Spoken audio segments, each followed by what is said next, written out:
নামাজ পড়ার জন্য কোন ধরনের পোশাক পরা পুরুষের জন্য জরুরি কিংবা নারীর জন্য? কোরআনে কারিমে আল্লাহ পাক বলছেন, ইয়া বানি আদামা খুদু জিনাতাকুম ইনদা কুল্লি মসজিদ।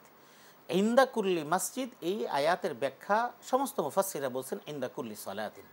তার মানে তুমি সুন্দর পোশাক পরবে প্রত্যেক নামাজের সময়। এখন সুন্দর পোশাক কি? সুন্দর পোশাক এই কোরআনে কারিমে যেটা আল্লাহ পাক বলেছেন যে কদ আনজালনা আলাইকুম লিবাসান ইউওয়ারি সাওআতিকুম ওয়ারিশা, এমন পোশাক হতে হবে স্বাভাবিক দৃষ্টিকোণ থেকে। এক নাম্বার হলো আমার সতর পুরা ঢেকে যেতে হবে। এরপরে দুই নম্বর হলো ইউয়ারি সাওআতিকুম ওয়ারিশা, রেশ মানে হলো জিনা, তার মানে হলো সুন্দর হতে হবে।